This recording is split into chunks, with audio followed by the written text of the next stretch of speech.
Hello everyone, एक बार फिर स्वागत है आप सभी का अपने यूट्यूब चैनल पर। तो फ्रेंड्स, जैसा कि आप थंबनेल पे देख ही चुके हो, आज की इस वीडियो में हम आपके लिए एक वन शॉट वीडियो लेके आए हैं एचपीयूबीएड एंट्रेंस 2024 के लिए, जिसमें मैंने आपको सभी सेक्शंस के इंपॉर्टेंट क्वेश्चन और इंपॉर्टेंट टॉपिक जो हम होंगे वो आपको इस वीडियो में देखने को मिलेंगे। तो फ्रेंड्स, वीडियो को शुरू करने से पहले अगर आप चैनल पर पहली बार विजिट कर रहे हो तो चैनल को सब्सक्राइब भी जरूर कर दें और बेल आइकन प्रेस करना ना भूलें और नोटिफिकेशन ऑन कर दें, ताकि मेरे आने वाली हर वीडियो की नोटिफिकेशन आपको मिलती रहे।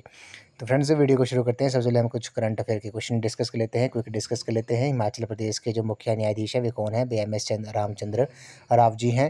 हिमाचल प्रदेश के राज्यपाल कौन है? हिमाचल प्रदेश के जो राज्यपाल हैं वे शिव प्रताप शुक्ल जी हैं और ये 22वें राज्यपाल हैं। उसके बाद मुख्य चुनाव आयुक्त जो हैं भारत के वे कौन है? वे श्री राजीव कुमार हैं। और हिमाचल भारत के जो चीफ जस्टिस ऑफ इंडिया है, भारत के जो मुख्य न्यायाधीश हैं वे माननीय न्यायमूर्ति डॉक्टर धनंजय वाई चंद्रचूड़ हैं, DY चंद्रचूड़ हैं।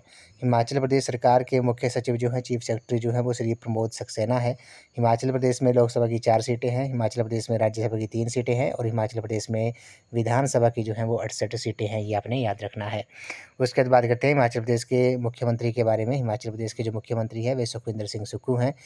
और हिमाचल प्रदेश के उप मुख्यमंत्री जो है वो कौन है? वे मुकेश अग्निहोत्री जी हैं। और इनके पास कौन कौन से विभाग हैं? जल शक्ति, परिवहन, भाषा, कला और संस्कृति, सहकारिता विभाग जो है वो मुकेश अग्निहोत्री जी के पास है। मुख्यमंत्री के पास वित्त, सामान्य, गृह योजना, कार्मिक और अन्य सभी विभाग जो किसी अन्य मंत्री को आवंटित नहीं है वे सुखविंदर सिंह सुक्खू जी के पास ही हैं।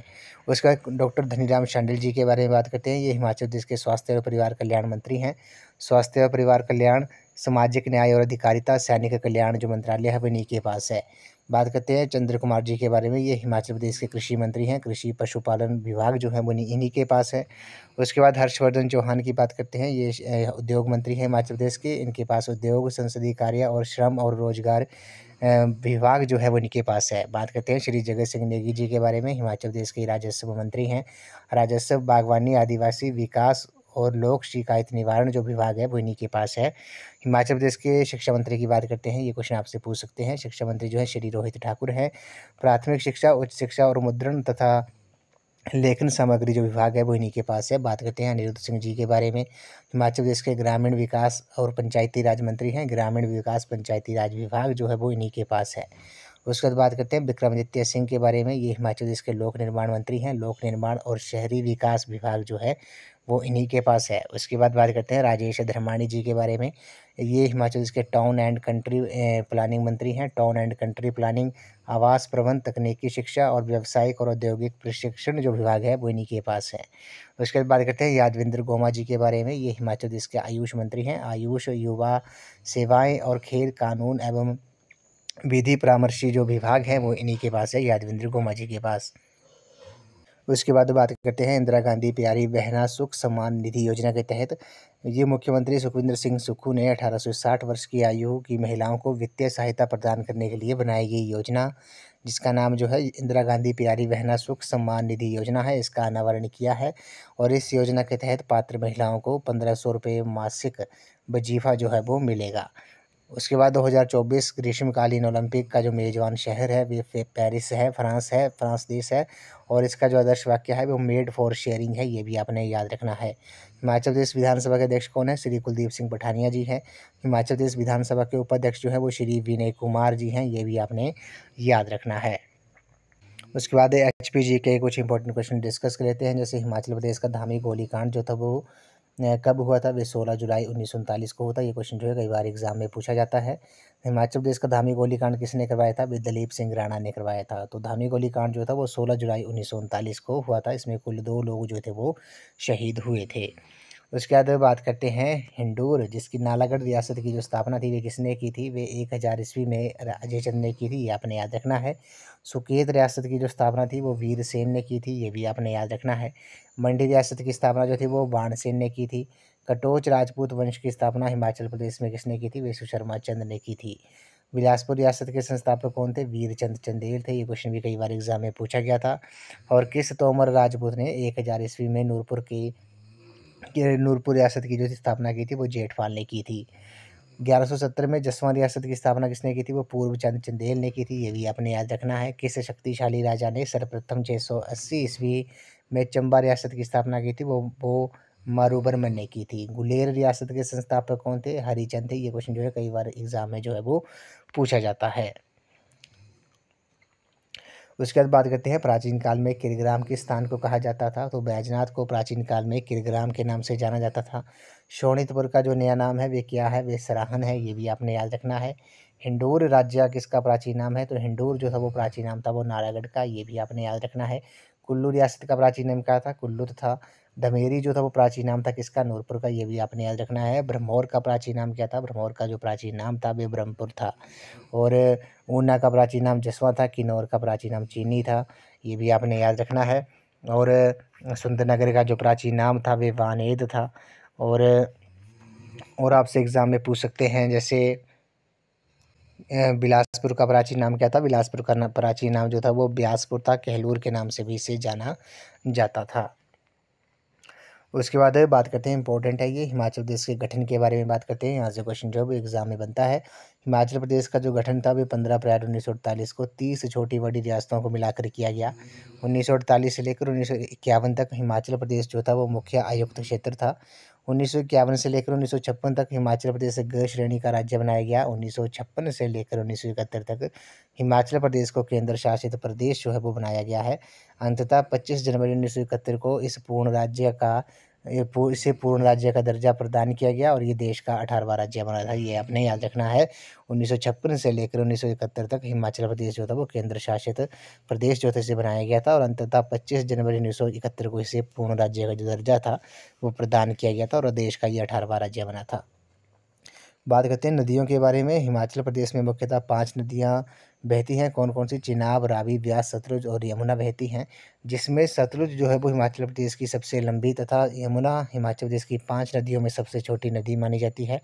जल संग्रहण अर्थात जल घनत्व के आधार पर हिमाचल प्रदेश की जो सबसे बड़ी नदी है वे चिनाब है। चिनाब जो है चंद्रा और भागा जो नदियां हैं जब वो आपस में तांडी नामक स्थान पर मिलती हैं तो उसके बाद वो चिनाब कहलाती हैं। ये भी आपने याद रखना है। उसके बाद बात करते हैं जिलों के बारे में। तो हिमाचल प्रदेश में 12 जिले हैं। प्रत्येक जिले का जो है वो अपना महत्व है। जनसंख्या के आधार पर कांगड़ा जो है वो सबसे बड़ा जिला है। तो क्षेत्रफल के आधार पर लाहौल स्पीति जो है वो सबसे बड़ा डिस्ट्रिक्ट है। सिरमौर हिमाचल प्रदेश का सबसे दक्षिणी जिला है। तो किन्नौर पूर्वी है। चंबा व लाहौल स्पीति उत्तर में स्थित है और कुल्लू व मंडी जो है मध्य में स्थित है। हमीरपुर, बिलासपुर, ऊना व कांगड़ा जो है वो हिमाचल प्रदेश के पश्चिम भाग में जो है वो स्थित है। ये भी आपने याद रखना है। उसके बाद बात करते हैं ऊना जिले की पहाड़ियों को किस नाम से जाना जाता है? तो ये शिवालिक की पहाड़ियों के नाम से जाना जाता है। 16 सिंगी धार किस जिले में है? तो 16 सिंगी धार जो है वे आपकी हमीरपुर डिस्ट्रिक्ट में है। हाथीधार जो है वो किन जिलों की सीमा बनाती है? तो हाथीधार जो है वो चंबा कांगड़ा जिलों की सीमा बनाती है। रियो परग्युल चोटी किस पर्वत श्रृंखला पर स्थित है? तो ये जास्कर पर्वत श्रृंखला पर स्थित है। ये भी आपने याद रखना है। शिमला नगरी के दक्षिण में कौन सी पर्वत चोटी जो है वो स्थित है? वे चूड़धार है। कांगड़ा घाटी किस पर्वत श्रृंखला की तलहटी में स्थित है? तो ये धौलाधार तलहटी में स्थित है। ये भी आपने याद रखना है। हिमाचल प्रदेश को मैदानों से पृथक करने वाली पर्वत श्रृंखला जो है वो कौन सी है? वे आपकी शिवालिक है। धौलाधार पर्वत श्रृंखला किस तीर्थ स्थान के पास बृहद हिमालय पर्वत श्रृंखला से पृथक होती है? तो वो बद्रीनाथ से होती है। ये भी आपने याद रखना है। चोलांग चोटी जो है वो किस पर्वत चोटी में स्थित है? चोलांग चोटी जो है वो आपकी धौलाधार पर्वत चोटी में स्थित है। बात करते हैं पीर पंजाल पर्वत श्रृंखला मुख्यतः किस जिले में स्थित है? तो पीर पंजाल पर्वत श्रृंखला जो है वो आपकी चंबा डिस्ट्रिक्ट में है। शिमला और सिरमौर के बीच कौन सी पर्वत चोटी स्थित है? तो वो चूड़धार है। ये भी आपने याद रखना है। चूड़धार की समुद्र तल से ऊंचाई जो है वो कितनी है? 3647 मीटर है। हिमालय पर्वत की निची पहाड़ियों को क्या कहते हैं? उसे शिवालिक कहते हैं।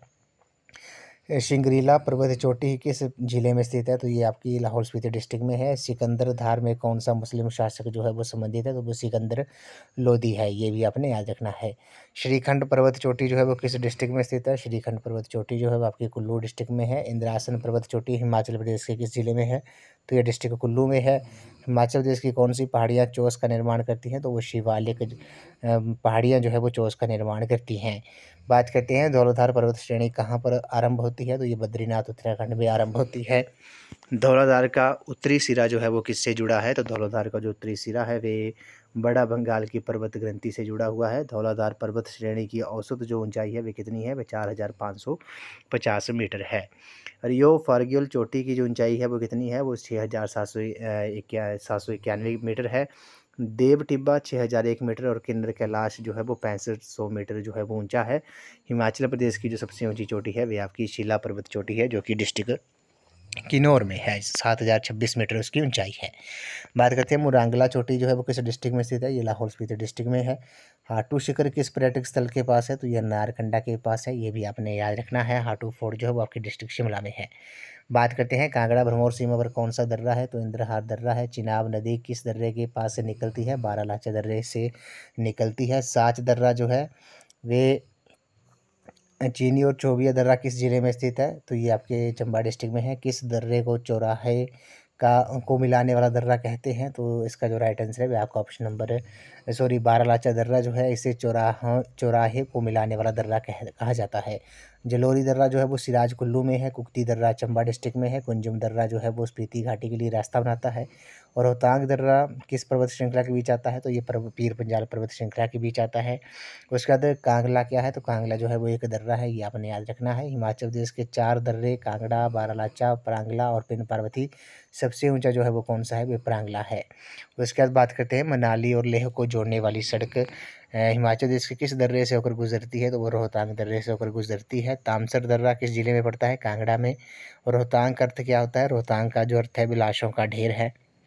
कुंजुम दर्रे की जो ऊंचाई है वे कितनी है, कुंजुम दर्रे की जो ऊंचाई है वह 4520 मीटर है। दुलची दर्रा किस जिले में है, ये कुल्लू में है। बारालाचा दर्रा किस डिस्ट्रिक्ट में है, लाहौल स्पीति में है। लाहौल और स्पीति को जोड़ने वाला सबसे ऊंचा पहाड़ी दर्रा जो है वो कौन सा है, वह कुंजुमला दर्रा है।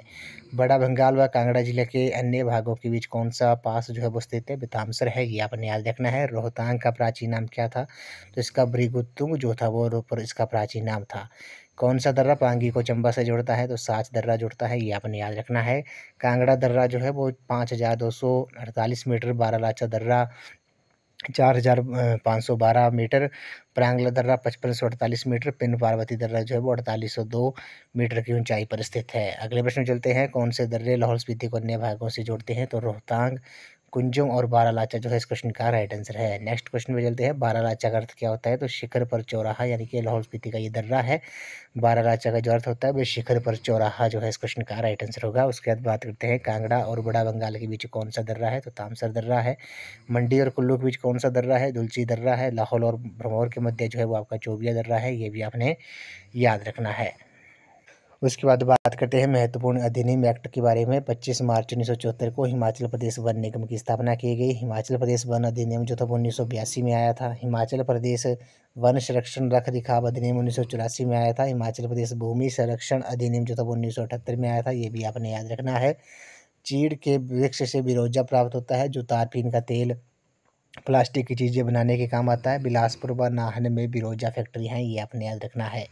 हिमाचल प्रदेश का राज्य वृक्ष जो है वो आपका देवदार है। राज्य पक्षी जोजुराना है। राज्य पशु जो है बर्फीला तेंदुआ है। राज्य पुष्प जो है वे गुलाबी बुरांश है, ये भी आपने याद रखना है। 1980 में सामाजिक वानिकी योजना जो थी वो परियोजना जो थी वो हिमाचल प्रदेश में शुरू की गई थी।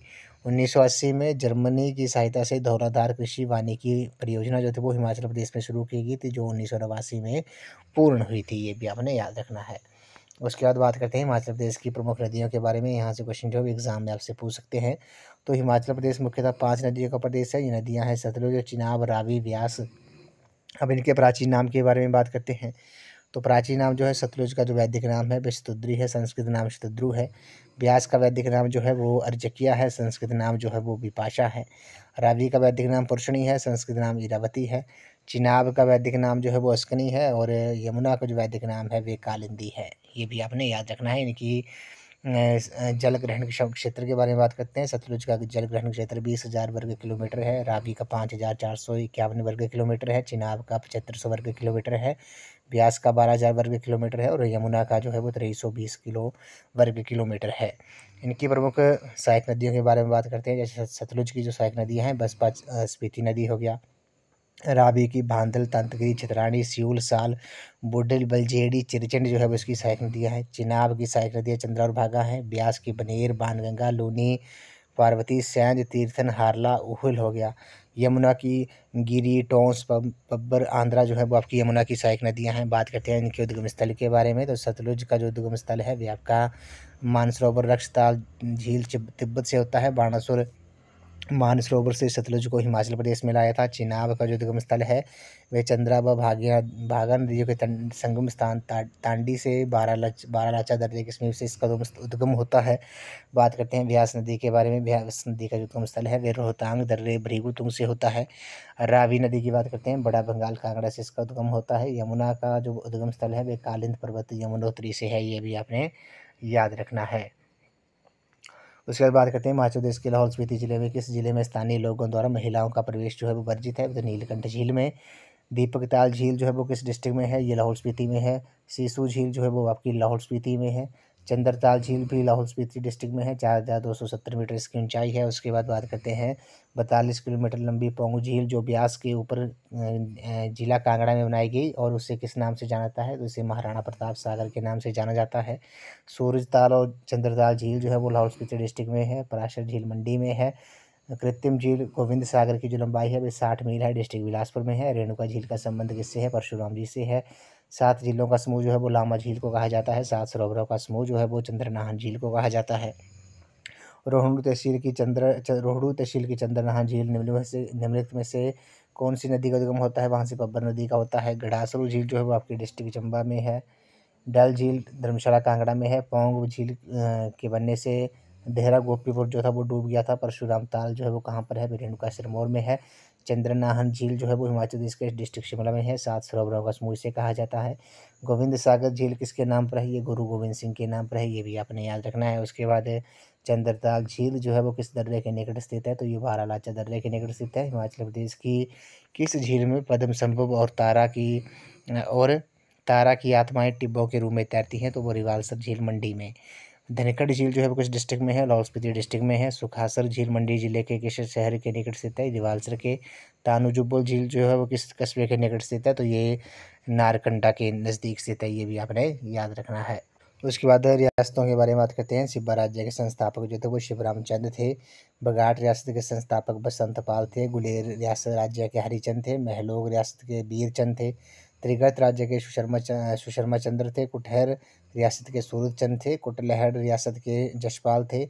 कुनिहार रियासत के अभोज देव थे, ये आपने याद रखना है, यहाँ से क्वेश्चन पूछा जाता है। कहलूर रियासत के बीरचंद चंदेल थे। बागल रियासत के अजय देव थे। नारागढ़ राज्य के अजय चंद थे। सिरमौर राज्य की रियासत के संस्थापक राजा रसालू थे। चंबा रियासत के मारूबरमन थे। रंतेश रियासत के राम सिंह थे। जसवा राज्य के पूर्व चंद थे। क्योंतल के गिरिसेन। धामी रियासत के गोविंद पाल। प्राचीन कुल्लू के बिहंगम मणिपाल। दत्तारपुर राज्य से दत्तार चंद थे। उसके बाद सारी राज्य के जो थे वो मूलचंद थे। नूरपुर राज्य के जेठपाल थे। जुब्बल राज्य के करमचंद थे। मंडी रियासत के बाहुसेन थे। और ठियोग रियासत के जयचंद थे। सुकेत राज्य के बीरसेन थे। देलथ रियासत के पृथ्वी सिंह थे। बुशहर रियासत के जो थे वो प्रद्युम्न थे। उसके बाद बात करते हैं भज्जी रियासत के चारू राजा और कुमारसेन रियासत के कीरत चंद और दरगोटी रियासत के जो थे वो दुर्गा सिंह थे, ये भी आपने याद रखना है। बात करते हैं हिमाचल प्रदेश के मेले और त्योहारों के बारे में। कुल्लू दशहरा जो है वो कुल्लू डिस्ट्रिक्ट में मनाया जाता है। कुल्लू के ढालपुर मैदान में 1651 में शुरू हुआ था, ये एक अंतर्राष्ट्रीय स्तर का मेला है। उसके बाद बात करते हैं डुंगरी मेले के बारे में। डुंगरी मेला जो है मनाली कुल्लू में मनाया जाता है। ये मेला देवी हिडिंबा को समर्पित है। भीम की पत्नी है देवी हिडिंबा। नलवाड़ी मेला जो है बिलासपुर में मनाया जाता है। ये मेला 1889 में डब्ल्यू गोल्ड सिंह ने शुरू करवाया था। उसमें राजा अमरचंद जो थे वो कहलूर के शासक थे। और ये मेला लुहणू मैदान पर लगने वाला एक राज्य स्तरीय मेला है जो मार्च के महीने में लगता है। इसे पशु मेला भी कहा जाता है। बात करते हैं नैना देवी मेले के बारे में। बिलासपुर डिस्ट्रिक्ट में लगता है अगस्त महीने में। सारही यात्रा जो है वो किस डिस्ट्रिक्ट में लगती है? ये कुल्लू में लगती है, मई के महीने में मनाया जाता है। गुग्गा मेला जो है वो ये मेले बिलासपुर के गेड़बी और हमीरपुर में मनाया जाता है। अगस्त और सितंबर महीने में लगता है। मारकंडा मेला बिलासपुर के जुखाला में लगता है, अप्रैल के महीने में लगता है। डल मेला जो है वो कांगड़ा डिस्ट्रिक्ट में लगता है अगस्त महीने में। ज्वालामुखी मेला जो है ज्वालामुखी कांगड़ा में लगता है, अक्टूबर महीने में लगता है। नागनी मेला जो है वो नूरपुर कांगड़ा में लगता है, जिला स्तरीय मेला है। कालेश्वर मेला जो है वो कांगड़ा में लगता है, राज्य स्तरीय मेला है। लोसर उत्सव जो है वो डिस्ट्रिक्ट किन्नौर में लगता है, नववर्ष के आगमन पर लगता है। फुलेच उत्सव जो है जिसे उखियांग के नाम से भी जानते हैं, किन्नौर डिस्ट्रिक्ट में लगता है सितंबर महीने में। ब्रह्मोर यात्रा जो है वो चंबा डिस्ट्रिक्ट में है, मनाई जाती है, अगस्त महीने में लगती है। फूल यात्रा पांगी चंबा के पांगी में अक्टूबर महीने में लगती है। उसके बाद बात करते हैं सुई मेले के बारे में। सुई मेला डिस्ट्रिक्ट चंबा में से संबंधित है। केवल महिलाएं और बच्चों के लिए लगने वाला ये मेला अप्रैल महीने में लगता है। ये मेला चंबा की रानी नैना देवी के बलिदान के याद में मनाया जाता है। मिंजर मेला जो है अंतर्राष्ट्रीय मेला है, चंबा डिस्ट्रिक्ट में लगता है। साहिल बर्मन ने आरंभ करवाया था। इस मेले में वरुण देव की पूजा की जाती है और ये सावन के दूसरे रविवार से शुरू होता है। बात करते हैं मणिमहेश यात्रा के बारे में। डिस्ट्रिक्ट चंबा में मनाया जाता है। ये जन्माष्टमी से राधाष्टमी के बीच लगता है। पिपलू मेला ऊना में लगता है मई जून के महीने में। चिंतपूर्ण मेला ऊना में लगता है, यहाँ पर सती के चरण गिरे थे। बड़वाग सिंह मेला ऊना के मैड़ी में लगता है जून के महीने में। शूलनी मेला सोलन में लगता है, जून के महीने में लगता है, ये भी आपने याद रखना है। सारही यात्रा जो है वो आपकी सोलन खिड़की में लगती है, भैंसों की लड़ाई के लिए प्रसिद्ध है।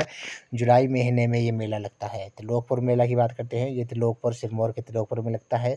ये मेला माता बाला सुंदरी को समर्पित है, जो नवरात्रों में लगता है। रेणुका मेला अंतर्राष्ट्रीय मेला है, रेणुका सिरमौर में लगता है। ये मेला नवंबर महीने में लगता है। इस मेले को अंतर्राष्ट्रीय मेले का दर्जा प्राप्त है। गसोता मेला जो है वो हमीरपुर में लगता है मई के महीने में। उसके बाद बात करते हैं शिवरात्रि त्यौहार के बारे में। ये अंतर्राष्ट्रीय स्तर का मेला है, डिस्ट्रिक्ट मंडी में मनाया जाता है। मंडी के पड्डल मैदान पर लगता है। इसे हाल ही में अंतर्राष्ट्रीय स्तर के मेले का दर्जा प्राप्त है। इसे अजबर सेन ने शुरू करवाया था। बात करते हैं होली मेले के बारे में। अंतर्राष्ट्रीय स्तर का ये मेला है, सुजानपुर टेहरा हमीरपुर में लगता है। संसार चंद द्वारा शुरू किया गया था। माहू नाग मेला मंडी में लगता है। छेसू मेला रिवालसर मंडी में लगता है, 13 अप्रैल को ये लगता है। हिंदू बौद्ध सिखों के लिए ये धार्मिक महत्व रखता है।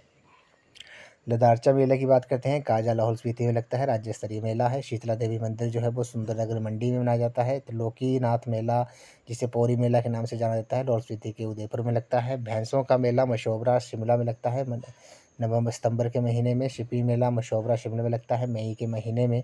पत्थर का खेल जो है वो हलोग शिमला में मनाया जाता है, अक्टूबर नवंबर महीने में लगता है। चांद मेला शिमला में लगता है। फाग मेला जो है वो शिमला के रामपुर में लगता है, ये आपने याद रखना है। जिला स्तरीय मेला है। लवी मेला जो है वो अंतर्राष्ट्रीय मेला है, हिमाचल प्रदेश का ये सबसे पुराना मेला है और ये जो है वो आपका रामपुर शिमला में लगता है। अंतर्राष्ट्रीय स्तर का मेला है, जिसे कि हरी सिंह ने शुरू करवाया था। बात करते हैं देवसिद्ध मेले के बारे में। हमीरपुर डिस्ट्रिक्ट में लगता है, जून महीने में लगता है। तो आपसे एग्जाम में क्वेश्चन ये भी कई बार पूछा गया है प्रीवियस B.Ed एंट्रांस में कि हिमाचल प्रदेश के किस स्थान पर रविंद्रनाथ टैगोर जी ने कुछ महीने बिताए थे, तो वे डलहौजी में बिताए थे। ये आपने याद रखना है, डिस्ट्रिक्ट चंबा में ये पड़ता है। ये तो हमने HPG के कुछ इंपॉर्टेंट क्वेश्चन और टॉपिक जो है वो डिस्कस कर लिए। अब हम बात करते हैं इंडियन GK के बारे में। अब जो है हम इंडियन GK के क्वेश्चन कुछ इंपॉर्टेंट टॉपिक डिस्कस करेंगे, जो प्रीवियस ईयर में मेनली यहाँ से क्वेश्चन जो पूछे गए थे। बात करते हैं सौरमंडल के बारे में, कुछ महत्वपूर्ण तथ्यों के बारे में। तो सौरमंडल का जो सबसे बड़ा ग्रह है आपका बृहस्पति ग्रह है, ये आपने याद रखना है। बृहस्पति जो है सौरमंडल का सबसे बड़ा ग्रह है। सबसे छोटा जो है बुध है। पृथ्वी का उपग्रह चंद्रमा है। सूर्य से सबसे निकट ग्रह जो है बुध है। सूर्य से सबसे दूर स्थित ग्रह जो है वो वरुण है। पृथ्वी के सबसे निकट ग्रह जो है आपका शुक्र है। सबसे अधिक चमकीला ग्रह जो है वो आपका शुक्र है। सबसे अधिक चमकीला तारा जो है वो डॉग स्टार साइरिस है। सबसे अधिक उपग्रहों वाला जो ग्रह है वो आपका बृहस्पति है। सबसे अधिक ठंडा ग्रह जो है वो आपका वरुण है। सबसे अधिक भारी ग्रह जो है हैवी प्लैनेट जो है वो आपका बृहस्पति है। उसके बाद बात करते हैं रात्रि में लाल दिखाई देने वाला जो ग्रह है वो आपका मंगल है। सौरमंडल का सबसे बड़ा उपग्रह जो गैनीमेड है। सौरमंडल का सबसे छोटा उपग्रह जो वो आपका डिमोस है। ब्लू प्लैनेट नीला ग्रह जो पृथ्वी को कहा जाता है, क्योंकि यहाँ पर जल की अधिकता है, जल की मात्रा जो है वो अधिकता है, जिस कारण इसे ब्लू प्लैनेट कहा जाता है। भोर का तारा, सांझ का तारा जो है evening star as well as morning star जो है वो किसे कहा जाता है, वो शुक्र ग्रह को कहा जाता है। पृथ्वी की बहन जो है वो शुक्र को कहा जाता है। सौंदर्य का देव भी शुक्र को कहा जाता है। ग्रीन प्लैनेट हरा ग्रह जो है वो आपका अरुण को कहा जाता है। यूरेनस को विशाल लाल धब्बे वाला जो ग्रह है भी आपका बृहस्पति है। और सबसे जो गर्म ग्रह है, ये आपने याद रखना है, सौरमंडल का सबसे गर्म जो ग्रह है भी आपका शुक्र है, वीनस है, ये भी आपने याद रखना है। ये क्वेश्चन भी कई बार एग्जाम में पूछा गया था। उसके बाद बात करते हैं ऋतुओं के आधार पर फसलों के वर्गीकरण के बारे में। फसलों से भी क्वेश्चन जो है वो कई बार एग्जाम में पूछा गया है। तो रबी की जो फसल होती है ये अक्टूबर नवंबर महीने में बोई जाती है, मार्च अप्रैल में काटी जाती हैं, जैसे गेहूँ, चना, मटर, सरसों हो गया। खरीफ की फसलें जून जुलाई में बोई जाती हैं, नवंबर दिसंबर में काट ली जाती हैं, जैसे धान गन्ना, तिलहन, ज्वार, बाजरा, मक्का। जायद फसलें जो होती हैं ये मई जून में बोई जाती हैं, जुलाई अगस्त में काट ली जाती हैं, जैसे राई, मक्का, ज्वार हो गया। नकदी फसलें वे फसलें हैं जो व्यापार के उद्देश्य से किसानों द्वारा उगाई जाती हैं, जैसे कपास, गन्ना, तंबाकू, जूट हो गया। उसके बाद बात करते हैं संविधान के निर्माण के बारे में। भारतीय संविधान का निर्माण करने वाली संविधान सभा का जो गठन था वो 1946 में किया गया था। संविधान सभा की जो पहली बैठक थी वो 9 दिसंबर 1946 को हुई थी। मुस्लिम लीग ने संविधान की पहली बैठक का बहिष्कार किया था और इस प्रथम बैठक में डॉक्टर सच्चिदानंद सिन्हा को सर्वसम्मति से जो था वो संविधान सभा का अस्थायी अध्यक्ष जो था वो चुना गया था। 11 दिसंबर 1946 को डॉक्टर राजेंद्र प्रसाद को सभा का जो था वो स्थायी अध्यक्ष जो था वो चुना गया था। 13 दिसंबर 1947 को पंडित जवाहरलाल नेहरू ने उद्देश्य प्रस्ताव प्रस्तुत किया, जिसे 22 जनवरी 1947 को संविधान ने सभा ने अपनी स्वीकृति जो थी वो प्रदान की थी। डॉक्टर भीमराव अंबेडकर की अध्यक्षता में संविधान सभा की प्रारूप समिति की स्थापना जो थी वो 29 अगस्त 1947 को की गई। इस अध्यक्ष सहित इसके सदस्यों की कुल संख्या जो थी वो 7 थी। संविधान बनाने में कुल जो समय लगा था वह 2 वर्ष 11 महीने और 18 दिन लगे थे। 26 नवंबर 1949 को संविधान सभा के अध्यक्ष के हस्ताक्षर के बाद इसे पारित घोषित किया गया। भारत का संविधान 26 नवंबर 1949 को अंगीकृत किया गया तथा 26 जनवरी 1950 को प्रथम गणतंत्र दिवस जो था वो मनाया गया था, पूर्ण रूप से ये लागू हो गया था। डॉक्टर भीमराव अंबेडकर जी को भारतीय संविधान के जनक के रूप में जाना जाता है। नवनिर्मित संविधान में 22 भाग, 395 अनुच्छेद और 8 अनुसूचियाँ थी। वर्तमान में अनुसूचियों को बढ़ाकर 12 कर दिया गया है। संविधान की प्रस्तावना को जो है वो संविधान की कुंजी जो है वो कहा जाता है। संविधान के स्रोत के बारे में बात करते हैं। संविधान के जो स्रोत है, ब्रिटेन के संविधान से संसदीय शासन, विधि निर्माण प्रक्रिया, एकल नागरिकता, द्विसदनीय व्यवस्था जो है लिया गया है। यूएसए के संविधान से प्रस्तावना, मौलिक अधिकार, न्याय पुनर्विलोकन, राज्य न्यायपालिका की स्वतंत्रता, सर्वोच्च न्यायालय का गठन और शक्तियाँ और राष्ट्रपति पर महाभियोग, उपराष्ट्रपति का पद जो है वो यूएसए के संविधान से लिया गया है। कनाडा के संविधान से संघात्मक व्यवस्था, अवशिष्ट शक्तियों का केंद्र के पास होना, केंद्र द्वारा राज्यपाल की नियुक्ति होगी। आयरलैंड के संविधान से नीति निर्देशक सिद्धांत, राष्ट्रपति का निर्वाचन, उच्च सदन के सदस्यों को मनोनीत करने संबंधी प्रावधान हो गया। जर्मनी के संविधान से आपात उपबंध, ऑस्ट्रेलिया के संविधान से प्रस्तावना की परिभाषा, समवर्ती सूची, केंद्र राज्य संबंध जो है वो ऑस्ट्रेलिया के संविधान से लिया गया है। फ्रांस के संविधान से गणतंत्र रिपब्लिक जो है वो लिया गया है। रूस के संविधान से मौलिक कर्तव्यों का प्रावधान जो है वो लिया गया है। दक्षिण अफ्रीका के संविधान से संविधान में संशोधन, राज्यसभा के सदस्यों का निर्वाचन जो है वो दक्षिण अफ्रीका के संविधान से जो है वो लिया गया है। उसके बाद बात करते हैं, भारत की संसद जो है वो राष्ट्रपति, राज्यसभा और लोकसभा से मिलकर बनती है। राज्यसभा को उच्च सदन और लोकसभा को निम्न सदन कहा जाता है। अब आपने इसमें कुछ पॉइंट है वो आपने याद रखने हैं। राज्यसभा के सदस्य का जो कार्यकाल होता है वे 6 वर्ष का होता है और राज्यसभा के सदस्यों की जो अधिकतम संख्या है वे 250 है, ये भी आपने याद रखना है। राज्यसभा का जो पदेन अध्यक्ष होता है वे कौन होता है? वे भारत का उपराष्ट्रपति जो है वो राज्यसभा का पदेन अध्यक्ष होता है।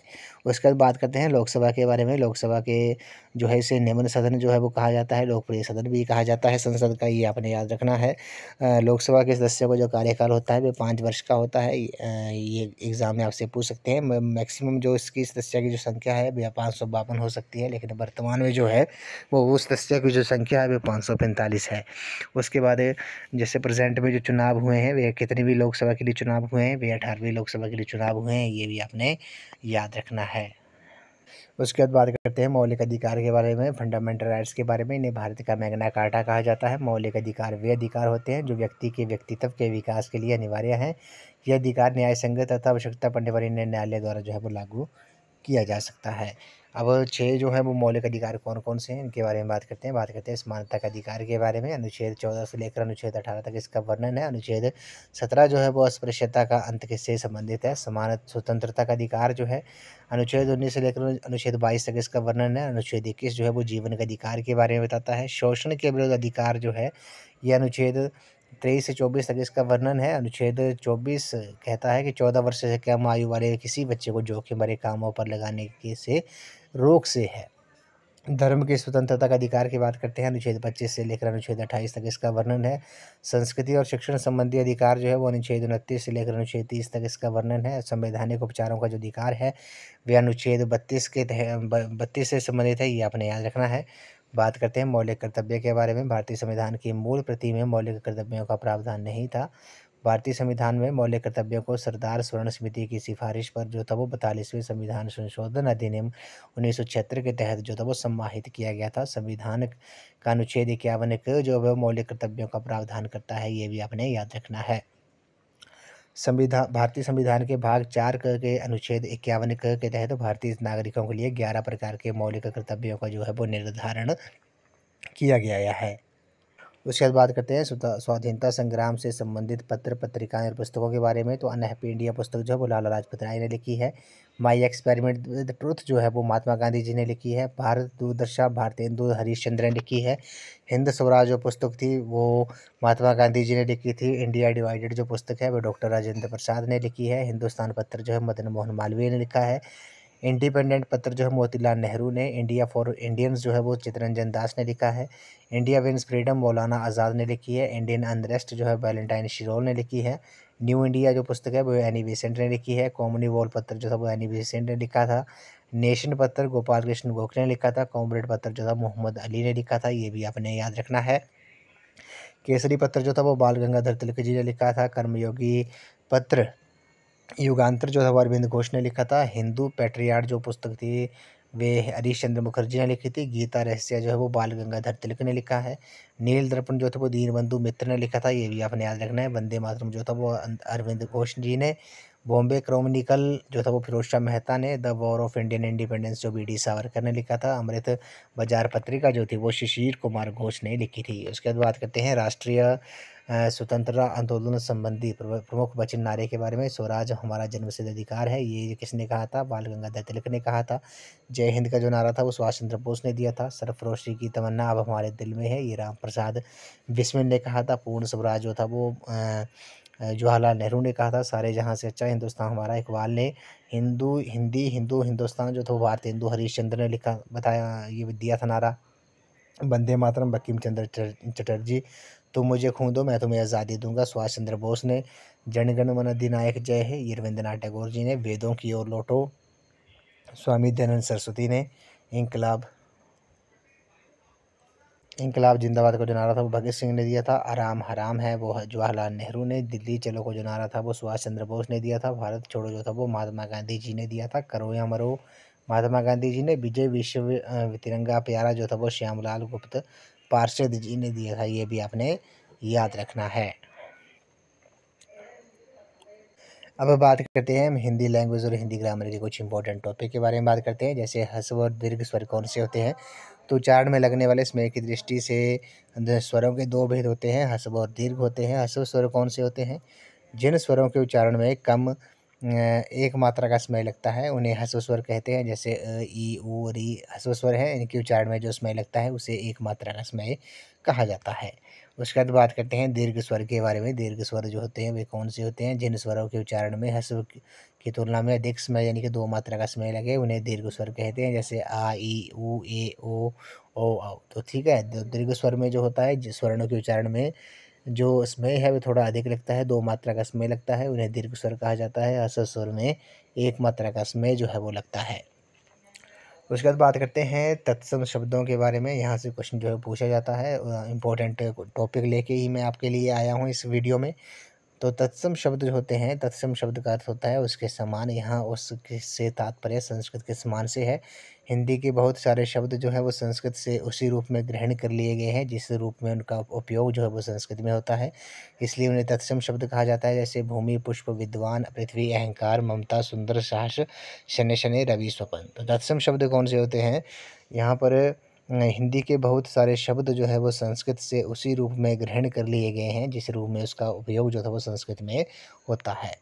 बात करते हैं तत्व शब्द के बारे में। तत्व का जो अर्थ होता है वो होता है उससे उत्पन्न। संस्कृत के वे शब्द जो पाली प्राकृत अपभ्रंश पुरानी हिंदी से विकसित होते हुए हिंदी में अपने परिवर्तित रूप में प्रचलित हैं उन्हें तत्व शब्द कहा जाता है। जैसे शब्द से सात, कर्म से काम, वर्ष से वर्ष, मात्र से माता, दुग्ध से दूध, कुंभकार से कुम्हार, क्षीर से खीर, पत्थर से पत्ता, मयूर से मोर, ये आपने याद रखना है। उसके बाद तत्व शब्दों के बाद बात करते हैं देश शब्द के बारे में। तो जिन शब्दों के स्रोत जो है वो अज्ञात है, जो पता नहीं है, उन्हें देश शब्द कहा जाता है।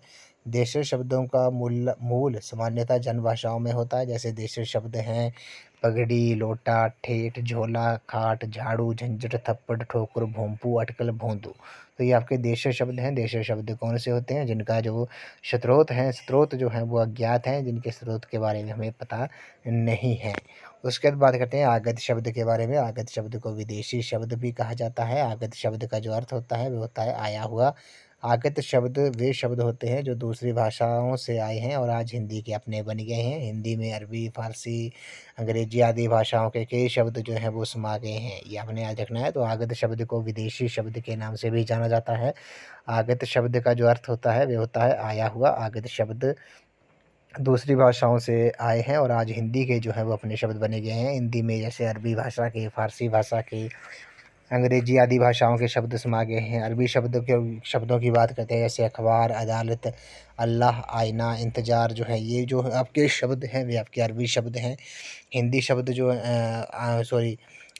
जो अंग्रेजी शब्द जो हैं वो कौन से हैं? जैसे स्कूल हो गया, ठीक है, स्टेशन हो गया, ये जो है वो आपके अंग्रेजी शब्द हैं। उसके बाद बात करते हैं, एक इम्पोर्टेंट बात है वो इम्पोर्टेंट हैं ये संकर शब्द कौन से होते हैं?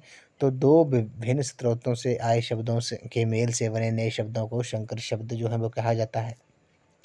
हिंदी में ऐसे अनेक शब्द हैं जो हिंदी, अरबी, हिंदी, फारसी आदि के शब्दों के शब्दांशों से की मेल से बने हैं। जैसे रेलगाड़ी, रेल जो है वो आपका अंग्रेजी शब्द है, गाड़ी जो है वो हिंदी है, तो रेलगाड़ी जो है वो आपका संकर शब्द है। पानदान जो है, पान जो है वो हिंदी शब्द है, दान जो है वो फारसी शब्द है, तो पानदान हो गया आपका संकर शब्द हो गया। छायादार, छाया संस्कृत शब्द है, दार जो है फारसी है, तो छायादार जो है वो आपका संकर शब्द है। सीलबंद जो है, सील अंग्रेजी है और बंद जो है वो फारसी शब्द है, तो ये आपके संकर शब्द है। तो संकर शब्द कौन से होते हैं? तो भिन्न स्रोतों से आए शब्दों के मेल से बने नए नए शब्दों को संकर शब्द जो है वो कहा जाता है, ये आपने याद रखना है। हिंदी में भी कई ऐसे शब्द हैं जो हिंदी, अरबी, हिंदी, फारसी आदि के शब्दों या शब्दांशों से मिलकर बने हैं।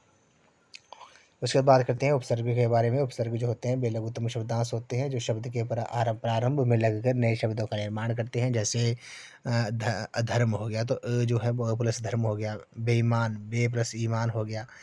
कपूत, क प्लस पूत हो गया। सुपुत्र, सु प्लस पुत्र, सुपुत्र हो गया। तो हिंदी में 3 प्रकार के उपसर्ग हैं, इनको हम डिस्कस नहीं करेंगे, इतना आपसे एग्जाम में नहीं पूछ सकते हैं, नहीं पूछेंगे।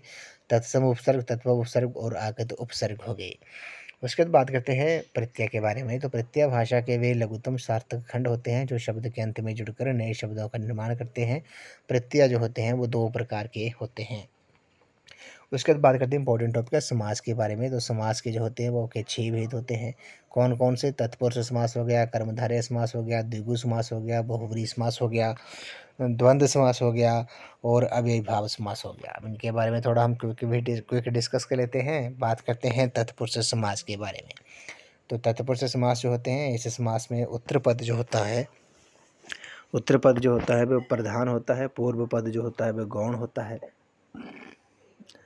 तत्पुरुष समास की रचना में समस्त पदों के बीच में आने वाले प्रसर्गों जैसे का, से, पर आदि का जो है वो लोप हो जाता है, ये आपने याद रखना है। जैसे युद्ध क्षेत्र हो गया, युद्ध प्लस क्षेत्र हो गया, युद्ध का क्षेत्र हो गया, तो ये आपका कौन सा समास है? ये आपका तत्पुरुष समास है। राजकुमार हो गया, राज प्लस कुमार, राजा का कुमार हो गया।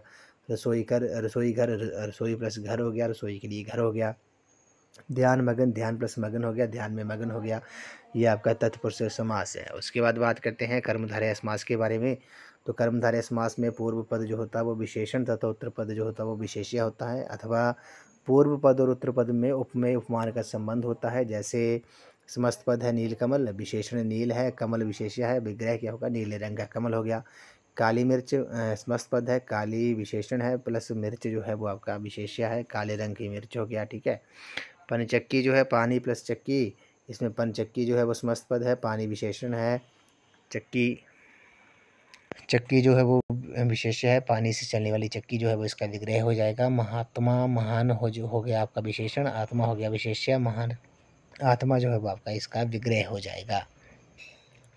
उसके बाद बात करते हैं द्विगु समास के बारे में। द्विगु समास के बारे में बात करते हैं। द्विगु समास जो होता है वह कौन से होते हैं? तो जिन समासों का पूर्व पद संख्यावाची शब्द हो वहाँ द्विगु समास होता है। अर्थ की दृष्टि से ये समास जो है वो प्राय समूहवाची होता है। जैसे तिरंगा हो गया, 3 रंगों का समाहार हो गया। चौमासा हो गया, 4 मासों का समाहार हो गया। चौराहा जो है वो 4 राहों का समाहार हो गया, ये भी आपने याद रखना है।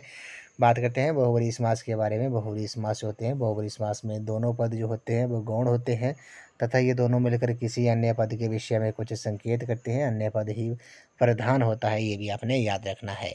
उसके बाद बात करते हैं समस्त पद के बारे में। जैसे पीताम्बर समस्त पद है, पीत जो है वो आपका गौण पद है, अंबर भी गौण पद है, विग्रह क्या होगा, पीला है अंबर जिसका, और अन्य पद जो होगा वो अर्थात कृष्ण जो है, ठीक है। दशानन 10 प्लस आनन हो गया, 10 है आनंद जिसके यानी कि रावण, ठीक है।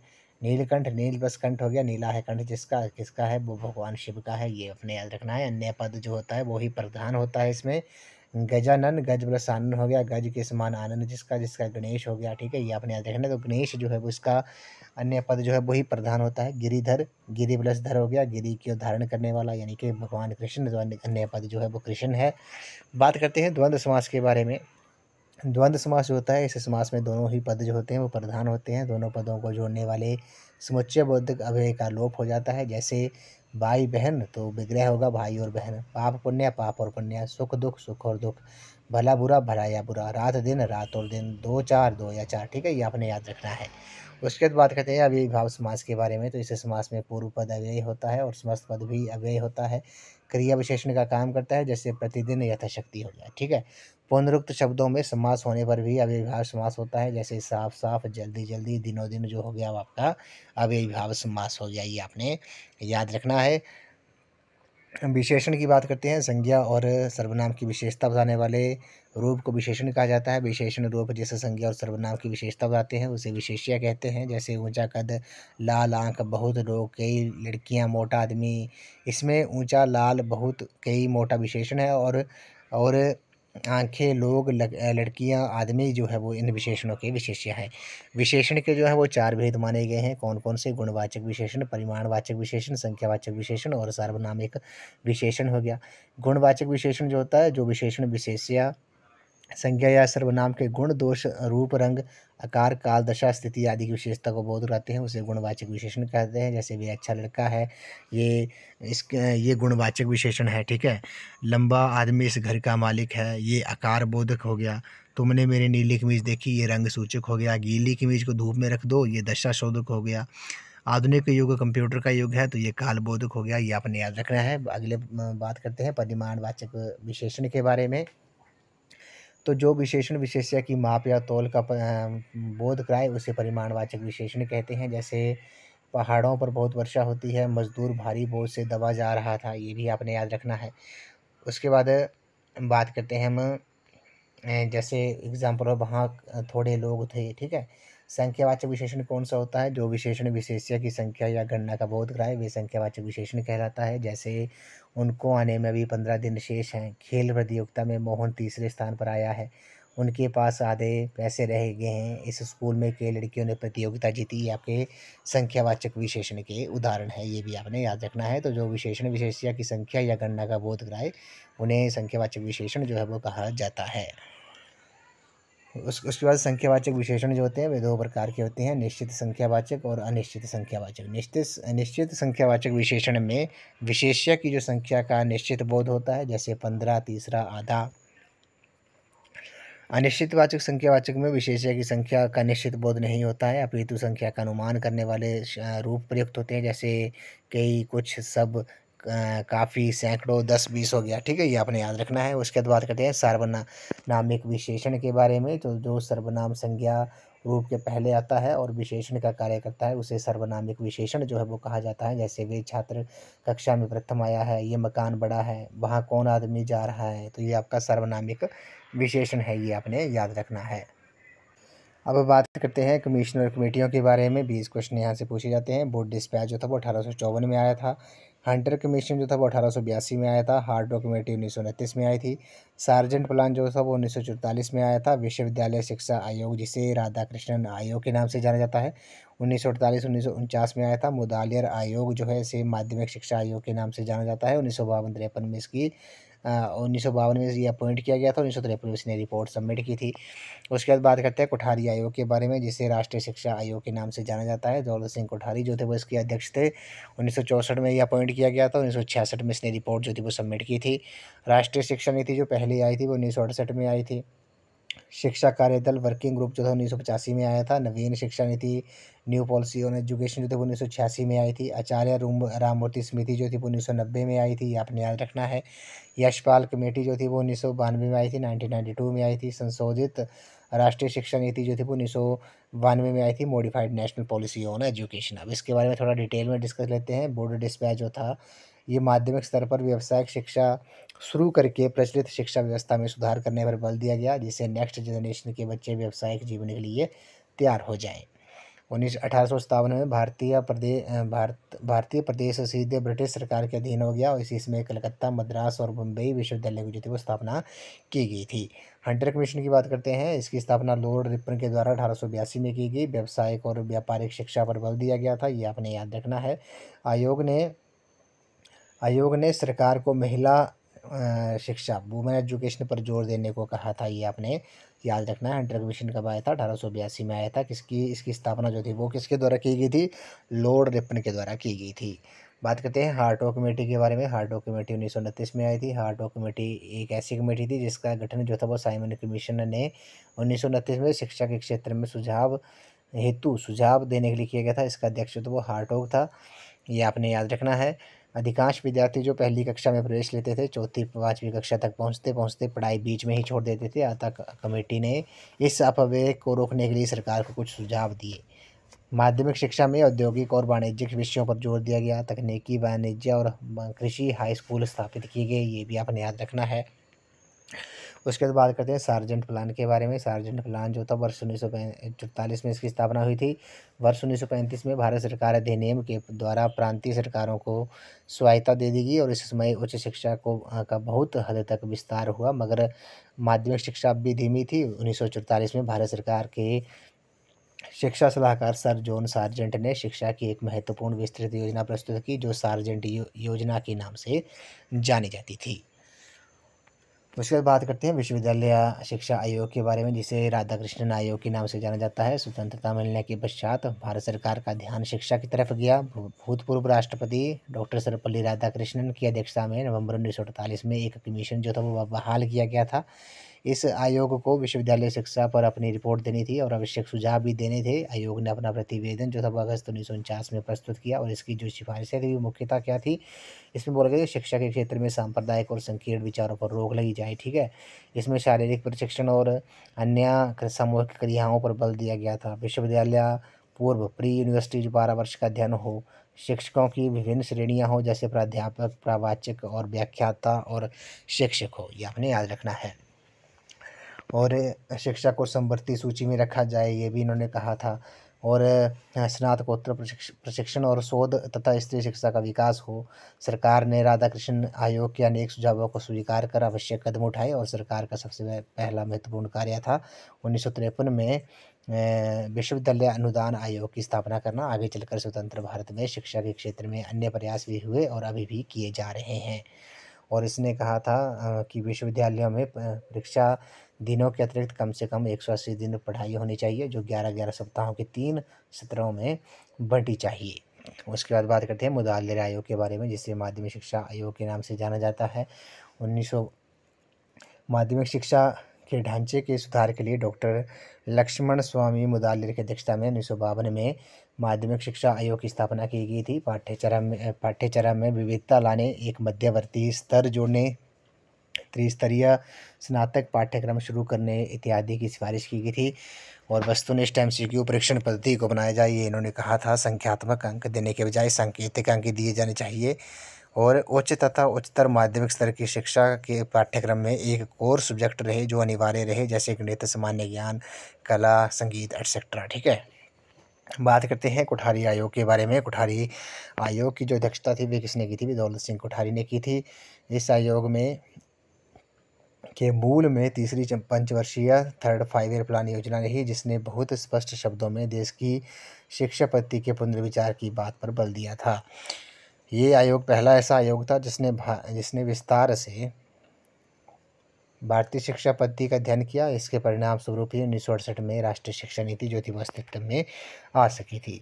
लगभग सभी एजुकेशन रिलेटेड एस्पेक्ट्स की तरफ ध्यान खींचा गया, जैसे नारी शिक्षा होगी, वुमेन एजुकेशन होगी, शिक्षा में होने वाली वित्तीय समस्याओं पर विचार, शिक्षा के प्रति जागरूकता आदि हो गया। उसके बाद बात करते हैं राष्ट्रीय शिक्षा नीति के बारे में 1968 के बारे में। तो कोठारी आयोग की सिफारिशों के संबंध में लोकसभा में व्यापक चर्चा हुई। कालांतर में वर्ष 1968 में राष्ट्रीय शिक्षा नीति के क्रियान्वयन की केंद्रीय मंत्रिमंडल ने स्वीकृति दे दी। और राष्ट्रीय शिक्षा नीति की जो प्रमुख बातें थी वे क्या थी, 1968 की बात कर रहे हैं हम, कि सामान्य रूप से देश के सभी भागों में शिक्षा का समान ढांचा अपनाना लाभप्रद हो और जो 10+2+3 पर आधारित होगा। शिक्षा में निवेश को धीरे धीरे बढ़ाया जाना चाहिए। कमज़ोर वर्ग के छात्रों को पढ़ाई के लिए प्रेरित करने के लिए छात्रवृत्ति योजना बढ़ाई जाए। विद्यालय शिक्षा में विज्ञान, तकनीकी और व्यावसायिक शिक्षा को विशेष महत्व दिया जाए। 14 वर्ष की आयु तक अनिवार्य और निःशुल्क शिक्षा जो है वो दी जाए। विज्ञान तथा अनुसंधान की शिक्षा का सामान्यीकरण हो, इक्वलाइजेशन हो। पाठ्य पुस्तकों को अधिकतम उत्तम बनाना और सस्ती पुस्तकों का उत्पादन हो। राष्ट्रीय आय का 6% जो है वो शिक्षा पर व्यय होना चाहिए, ये भी आपने याद रखना है। ये इसकी रिकमेंडेशन थी, कुछ इनकी संस्तुतियाँ थी। बात करते हैं शिक्षा कार्यदल के बारे में, वर्किंग ग्रुप के बारे में। 1985 में इसके जो अध्यक्ष थे वो प्रोफेसर कुलदय स्वामी थे। इसका उद्देश्य व्यावसायिक और तकनीकी शिक्षा को बढ़ावा देना था। कृषि पाठ्यक्रम, व्यवसाय और वाणिज्य पाठ्यक्रम, इंजीनियरिंग तथा प्रौद्योगिक पाठ्यक्रम आदि के लिए सिफारिशें प्रस्तुत की थी। बात करते हैं नवीन शिक्षा नीति के बारे में, न्यू पॉलिसी ऑन एजुकेशन 1986 के बारे में बात करते हैं। तो 1980 का जो दशक था भारत में राजनीति रूप से उथल पुथल का दौर रहा। सामाजिक, आर्थिक, वैज्ञानिक तथा तकनीकी क्षेत्र में भी देश को नई चुनौतियों का सामना करना पड़ा था। शिक्षा के पुनरीक्षण और पुनर्निर्धारण की आवश्यकता महसूस की जाने लगी। इस संदर्भ में शिक्षा की चुनौती, नीतिगत परिप्रेक्ष्य, challenges in education policy perspective नाम से एक वस्तुस्थिति प्रपत्र भारत सरकार द्वारा अपनाया गया। 1986 में ये नवीन शिक्षा नीति के रूप में परिणत हुआ, जिसकी प्रमुख विशेषताएं जो थी वो उनके बारे में बात करते हैं। तो बोला गया था कि किसी भी सदी की आवश्यकताओं के अनुरूप बच्चों में आवश्यक कौशलों तथा योग्यताओं का विकास करना चाहिए। एक गतिहीन समाज को ऐसा शील समाज बनाना जो प्रतिबद्ध हो, विकासशील हो और परिवर्तनशील हो। राष्ट्रीय शिक्षा नीति के अनुसार ही सारे देश में शिक्षा का समान ढांचा लागू हो जो 10+2+3 पर आधारित हो। इसके अलावा राष्ट्रीय शिक्षा व्यवस्था में एक जैसी केंद्रीय पाठ्यक्रम पर बल दिया जाए। प्रारंभिक शिक्षा को सर्वव्यापी बनाना है। शिक्षा का सामाजिक प्रसंग होना चाहिए और पाठ्यचर्या ऐसी बनाई जानी चाहिए जिससे विद्यार्थियों के मन में संविधान में दिए गए उत्तम सिद्धांतों को विद्यार्थी अपनाएं, अर्थात वे राष्ट्रीय विरासत में गौरव अनुभव करें। वे धर्मनिरपेक्षता और सामाजिक न्याय के सिद्धांतों के प्रति वचनबद्ध हो। वे देश की एकता और अखंडता के प्रति अनुरक्त हो। वे अंतर्राष्ट्रीय प्रतिपत्ति एक नियम में कट्टर विश्वासी बन जाएं, ये इसमें कहा गया था। उसके बाद बात करते हैं आचार्य राममूर्ति कमेटी के बारे में। ये काफ़ी इंपॉर्टेंट है। आचार्य राममूर्ति कमेटी के बारे में बात करते हैं। 1990 में आई थी। वर्ष 1989 में केंद्र में संयुक्त मोर्चा सरकार ने सत्ता में आते ही राष्ट्रीय शिक्षा नीति 1986 में संशोधन की कवायद शुरू की थी। इसके जो अध्यक्ष थे वो राममूर्ति थे। शिक्षा को सामाजिक, आर्थिक, क्षेत्रीय और लिंग भेद के कारण पैदा विषमताओं के व्यापक संदर्भ में देखा जाए ताकि समानता तथा सामाजिक न्याय की में संप्राप्ति हो सके। शिक्षा में मॉड्यूल और सेमेस्टर पद्धति अपनाई जाए। स्किल डेवलपमेंट पर जोर देने को कहा था आचार्य राममूर्ति कमेटी ने। उसके बाद बात करते हैं यशपाल कमेटी के बारे में। 1992 में यशपाल कमेटी आई थी। इसके अध्यक्ष जो थे वो यशपाल थे। वर्ष 1992 में शिक्षा प्रणाली में सुधार, प्राथमिक शिक्षा को अधिक सुरुचिपूर्ण तथा गुणवत्तापूर्ण बनाने, छात्रों की समझ में वृद्धि, पाठ्यक्रम को व्यवस्थित करना। उद्देश्य उबाऊ और गुणवत्ताहीन परीक्षा प्रणाली को इंटरेस्टिंग बनाना। शिक्षा को तकनीकी से जोड़ा जाए।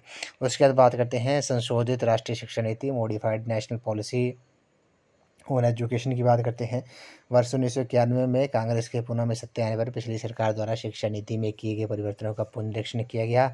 इसके अध्यक्ष जो थे वो श्री जनार्दन रेड्डी थे। प्रत्येक विद्यालय में कम से कम 3 शिक्षकों का प्रावधान जो था वो कहा गया था modified national policy on education के बारे में। ऑपरेशन ब्लैक बोर्ड और स्कूल कॉम्प्लेक्स जैसी योजनाओं को जारी रखा जाए। प्रौढ़ शिक्षा पर जोर और उसी के लिए जिला साक्षरता अभियान डिस्ट्रिक्ट लिटरेसी मूवमेंट डीएलएम की सिफारिश की गई थी। आपने देखना है डीएलएम की फॉर्म जो थी वो डिस्ट्रिक्ट लिटरेसी मूवमेंट थी। उसके बाद बात करते हैं राष्ट्रीय शिक्षा नीति 2020 के बारे में। तो इसमें बोला गया कि एनईपी 2020 का जो लक्ष्य है भारत को एक वैश्विक विज्ञान शक्ति ग्लोबल नॉलेज सुपर पावर बनाना है। स्वतंत्रता के बाद ये भारत के शिक्षा ढांचे में तीसरा बड़ा सुधार है। पहले दो शिक्षा नीति वर्ष 1967 और 1986 में लाई गई थी। इसकी जो मुख्य विशेषताएं थी वे प्री प्राइमरी स्कूलों में कक्षा 12वीं तक स्कूली शिक्षा के सभी स्तरों को सार्वभौमिक पहुंच सुनिश्चित करना, 3 से 6 वर्ष के बीच सभी बच्चों के लिए गुणवत्तापूर्ण प्रारंभिक बचपन की देखभाल और शिक्षा सुनिश्चित करना, और नई पाठ्यचर्या और शैक्षणिक संरचना ये आपने याद रखना है। इसका जो पैटर्न था, संरचना थी, वे 5+3+3+4 है। एनईपी 2020 की आपने याद रखना है। और क्रमशः 3 से 8, 8 से 11, 11 से 14 और 14 से 18 वर्ष की आयु समूहों से सम्मिलित है। इसमें बोला गया है कि इसमें स्कूली बच्चों के 4 चरण शामिल हैं। मूलभूत चरण हो गया 5 वर्ष, प्रारंभिक चरण 3 वर्ष, मध्य चरण 3 वर्ष और माध्यमिक चरण जो है वो 4 वर्ष हो गया। कला तथा विज्ञान के बीच पाठ्यचर्या व पाठ्येतर गतिविधियों के बीच व्यावसायिक और शैक्षणिक धाराओं के बीच कोई सख्त अलगाव नहीं। बहुभाषावाद और भारतीय भाषाओं को बढ़ावा देने पर जोर के बारे में कहा गया था। एक नए राष्ट्रीय मूल्यांकन केंद्र परख जो है प्रदर्शन मूल्यांकन समीक्षा व समग्र विकास के लिए ज्ञान का विश्लेषण की स्थापना की गई थी। परख की स्थापना जो थी वो की गई थी। एनईपी 2020 के तहत वंचित क्षेत्रों और समूहों के लिए एक भिन्न लैंगिक समावेशन निधि और विशेष शिक्षा क्षेत्र जो था वो इसकी स्थापना की जाए, एनईपी 2020 में कहा गया था। उसके बाद बात करते हैं भारत में स्वतंत्रता के पूर्व बनी शिक्षा समिति और आयोग के बारे में। कलकत्ता विश्वविद्यालय परिषद की जो स्थापना थी वो 1818 में हुई थी। चार्ल्स वुड समिति 1854 में हुई थी। भारतीय शिक्षा का मैग्ना कार्टा कहा जाता है। वुड डिस्पैच को 1854 में आया था। हंटर शिक्षा आयोग की जो स्थापना थी वो 1882 में की गई थी। भारत में महिला शिक्षा का विकास करना जो था इसका उद्देश्य था। सर थॉमस रेले आयोग के बारे में बात करते हैं, 1902 में आया था। इस आयोग की रिपोर्ट पर 1904 में भारतीय विश्वविद्यालय अधिनियम जो था वो पारित किया गया था। सेंट्रल आयोग जो था वो 1917 में आया था। स्कूली शिक्षा को 12 वर्ष करने का सुझाव दिया था। सर फिलिप हार्टोग समिति, हार्टोग कमेटी जो थी वो 1929 में आई थी। व्यवसायिक पर औद्योगिक शिक्षा पर जो था उसने जोर दिया था। सर जॉन सार्जेंट समिति की बात करते हैं, 1944 में आई थी। सर जॉन सार्जेंट समिति जो थी 1944 में आई थी। 6 से 11 वर्ष तक की उम्र के बच्चों को निःशुल्क और अनिवार्य शिक्षा की बात कही गई थी। बात करते हैं भारत में स्वतंत्रता के बाद बनी शिक्षा समितियां और आयोग के बारे में। तो डॉक्टर राधाकृष्णन आयोग, जिसे यूनिवर्सिटी एजुकेशन कमीशन विश्वविद्यालय शिक्षा आयोग के नाम से भी जाना जाता है, 1948 में इसे अपॉइंट किया गया था और 1949 में इसने रिपोर्ट सबमिट की थी। विश्वविद्यालय अनुदान आयोग यूजीसी की स्थापना जो थी वो इन्हीं के द्वारा की गई थी। 1953 में यूजीसी की स्थापना हुई थी। 1956 में इसे एक संवैधानिक बॉडी जो था वो इसका इसे प्रदान की गई थी। जो संविधान स्टैट्यूटरी बॉडी जो थी उसे मान्यता दी गई थी। उसके बाद बात करते हैं मुदाल्य शिक्षा आयोग के बारे में। इसे माध्यमिक शिक्षा आयोग भी कहा जाता है। 1952 में अपॉइंट किया गया था। 1953 में इसने रिपोर्ट सबमिट की थी। डॉक्टर DS कोठारी के बारे में बात करते हैं। भारतीय शिक्षा आयोग इंडियन एजुकेशन कमीशन के नाम से जाना जाता है। सामाजिक उत्तरदायित्व व नैतिक शिक्षा पर इन्होंने ध्यान देने को कहा था। 1964 में ये अपॉइंट किया गया था। 1966 में इसने जो थी वो अपनी रिपोर्ट जो थी वो सबमिट की थी। राष्ट्रीय शिक्षा नीति पर पुनर्विचार 1992 में एक सजग व मानवतावादी समाज के लिए शिक्षा के इस्तेमाल के बारे में कहा गया था। इसे आचार्य राममूर्ति समिति भी कहा जाता है। MB बुच समिति 1989 में आई थी। दूरस्थ शिक्षा माध्यम पर बनी पहली ये शिक्षा नीति थी। राम रेड्डी समिति दूरस्थ शिक्षा पर केंद्रीय परामर्श समिति थी। 1992 में इसकी स्थापना हुई थी। प्रोफेसर एस पाल समिति की बात करते हैं, 1992 में आई थी और इसने बोझ मुक्त शिक्षा की संकल्पना के बारे में कहा था। अब बात करते हैं रामलेख पारेख समिति के बारे में। 1993 में आई थी। बीएड पत्राचार समिति से संबंधित है। प्रोफेसर खेरगा लिंगदोह समिति जो थी 1994 में आई थी। पत्राचार बीएड की अवधि जो थी वो 14 माह की गई थी। प्रोफेसर R टकवाली समिति जो थी 1995 में आई थी। सेवारत अध्यापकों हेतु द्वारा पत्राचार से बीएड के बारे में इसने कहा था। राष्ट्रीय ज्ञान आयोग की बात करते हैं, 2005 में इसकी स्थापना हुई थी। और ज्ञान आधारित समाज की संरचना व प्राथमिक स्तर से अंग्रेजी माध्यम से शिक्षा को अनिवार्य करने की सिफारिश की गई थी। Justice JS. वर्मा समिति जो थी 2012 में आई थी, शिक्षकों की क्षमता की इसमें इस पेपर जांच के बारे में इसने कहा था। राष्ट्रीय शिक्षा नीति 2020 के बारे में बात करते हैं। राष्ट्रीय शिक्षा नीति 2020 का मसौदा तैयार करने के लिए प्रख्यात अंतरिक्ष वैज्ञानिक पद्म विभूषण डॉक्टर के कस्तूरीरंगन की अध्यक्षता में 9 सदस्यीय समिति का गठन किया गया था और इसकी रिपोर्ट जो थी वो 31 मई 2019 को सबमिट की गई थी।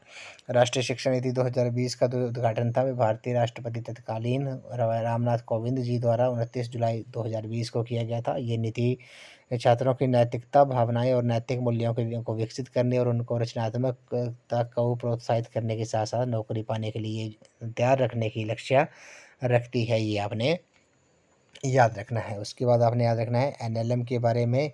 नेशनल लिटरेसी मिशन जो है इसकी फुल फॉर्म है। नेशनल लिटरेसी मिशन की इसकी फुल फॉर्म है और 1988 में जो था वो इस मिशन को लॉन्च जो था वो किया गया था एनएलएम को। ये आपने याद रखना है। बात करते हैं एनसीईआरटी के बारे में। तो एनसीईआरटी की जो स्थापना थी वो कब हुई थी? वो 1961 में हुई थी। ये आपने याद रखना है। एनसीईआरटी का जो हेडक्वार्टर है वे नई दिल्ली में है। 1 सितंबर 1961 को इसकी स्थापना हुई थी। ये भी आपने याद रखना है। एनसीटी की फुल फॉर्म जो है national council of for teacher education है। ये आपने याद रखना है। तो ये भी क्वेश्चन भी आपसे एग्जाम में पूछा जा सकता है। हमने प्रीवियस वीडियोज़ में इनको हमने डिटेल में डिस्कस किया था। अब जो हम डिस्कस करेंगे वे करेंगे टीचिंग एप्टीट्यूड और एटीट्यूड के क्वेश्चन। तो इन क्वेश्चन को शुरू करने से पहले आपने कुछ बातों का ध्यान देना है। तो जब आपको पता है आपको टीचिंग एप्टीट्यूड और एटीट्यूड के 40 क्वेश्चन जो भी एग्जाम में पूछे जाएंगे। 40 क्वेश्चन पूछे जाएंगे, 1 मार्क्स का एक क्वेश्चन होगा, 40 मार्क्स के टोटल होंगे।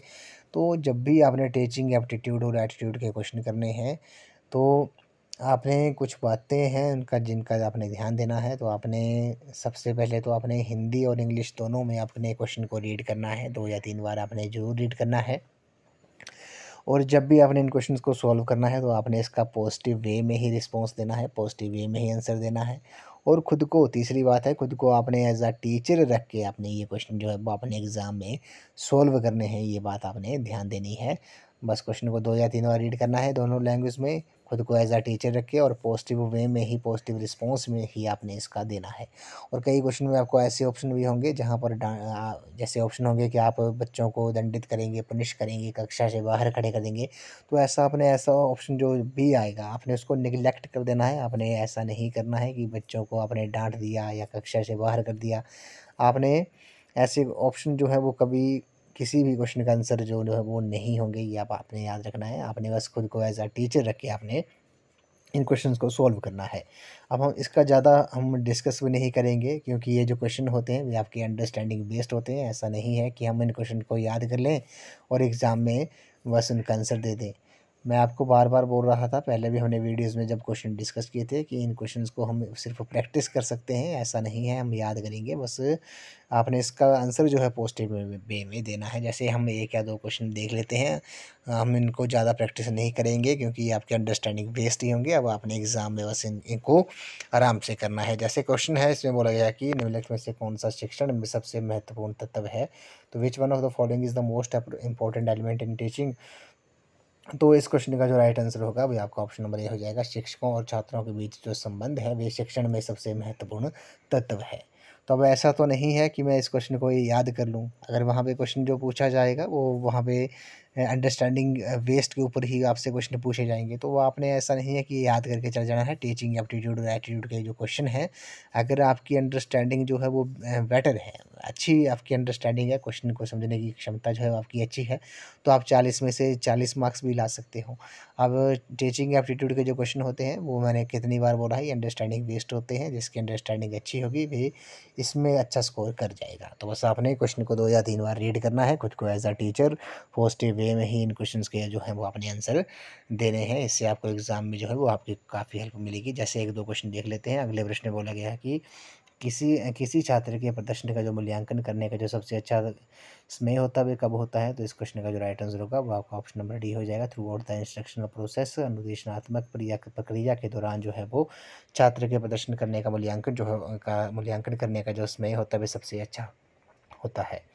उसके बाद जैसे एक क्वेश्चन है, इसमें बोला गया कि एक शिक्षक जो अपनी छात्रों का ध्यान आकर्षित करने में सक्षम नहीं है तो उसे क्या करना चाहिए। A teacher who is not able to draw the attention of his student should, तो उसे क्या करना चाहिए। तो इस क्वेश्चन का जो राइट आंसर होगा वो आपका ऑप्शन नंबर ए हो जाएगा। उसकी शिक्षण पद्धति का मूल्यांकन करना और उसमें सुधार करना जो है वो आपका एक शिक्षक करेगा। अगर वो अपने छात्रों का ध्यान आकर्षित करने में सक्षम नहीं है तो वे क्या करेगा, वे उसकी शिक्षण पद्धति का मूल्यांकन करेगा और उसमें सुधार करने की कोशिश करेगा। तो बस आपने टीचिंग एप्टीट्यूड और एटीट्यूड के जब भी क्वेश्चन करने हैं तो खुद को as a teacher positive way में और क्वेश्चन को 2 या 3 बार रीड करके ही आंसर देने हैं। ऐसा नहीं है, मैंने आपको बार बार बोल रहा हूँ, ये आपकी अंडरस्टैंडिंग बेस्ड ही क्वेश्चन होंगे। बस आपने क्वेश्चंस को ध्यान से समझना है।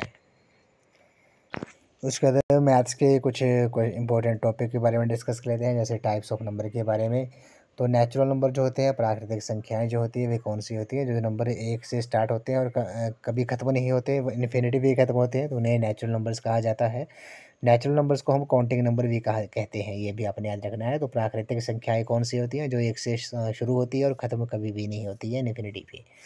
और बात करते हैं उसके बाद होल नंबर्स के बारे में, जिन्हें पूर्ण संख्याएं कहा जाता है। तो पूर्ण संख्याएं कौन सी होती हैं, तो जो संख्याएं 0 से स्टार्ट होती हैं, इन्फिनिटी भी खत्म होती हैं, तो वो आपकी पूर्ण संख्याएं होती हैं। ऑल नेचुरल नंबर जो होते हैं टुगेदर विद 0, तो जितने भी नेचुरल नंबर हैं वे आपके होल नंबर भी होते हैं, ये भी आपने याद रखना है। तो बस पूर्ण संख्याएं जो होती हैं वे 0 से स्टार्ट होती हैं और इन्फिनिटी भी खत्म होती है, कभी खत्म नहीं होती हैं। सबसे छोटी पूर्ण संख्या जो है, सबसे छोटा होल नंबर जो है वो कौन सा है, वे आपका 0 है। तो 0 जो है वो सबसे छोटी पूर्ण संख्या है। उसके बाद बात करते हैं प्राइम नंबर्स के बारे में, ज़्यादा इसको हम थोड़ा क्विक ही डिस्कस करेंगे। तो प्राइम नंबर जो होते हैं, वाजिब संख्याएं जो होती हैं, बस आपने इतना याद रखना है, जो संख्याएं किसी के वो जो सिर्फ खुद के टेबल में, वो नंबर जो खुद के टेबल में और 1 के टेबल में आते हैं, वे आपके प्राइम नंबर्स होते हैं, ये आपने याद रखना है। जो सिर्फ खुद के टेबल में और 1 के टेबल में आते हैं, वो आपके प्राइम नंबर्स होते हैं। सबसे छोटा जो प्राइम नंबर है वो आपका 2 है। 2 जो है वो आपका सबसे छोटी अवाज्य संख्या है।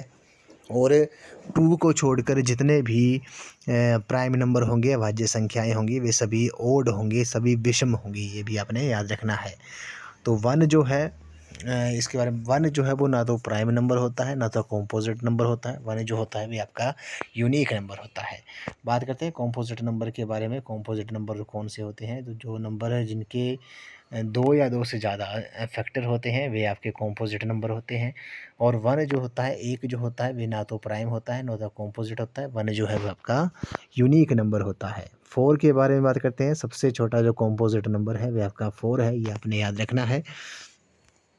उसके बाद बात करते हैं इवन नंबर्स के बारे में, सम संख्याओं के बारे में। तो सम संख्याएं कौन सी होती हैं, जो 2 से भाग हो जाती हैं, विच आर डिविजिबल बाय 2, उन्हें इवन नंबर्स कहा जाता है, सम संख्या कहा जाता है। जैसे 2, 4, 6, 8, 10 जो है वो आपकी इवन नंबर्स हैं। उसके बाद बात करते हैं ऑड नंबर्स के बारे में। तो ऑड नंबर जो होती हैं, विषम संख्याएं जो होती हैं, वे कौन सी होती हैं, तो जो संख्याएं जो 2 से भाग नहीं होती हैं, उन्हें ऑड नंबर्स कहा जाता है। जैसे 1, 3, 5, 7, 9, 11, 13, ठीक है।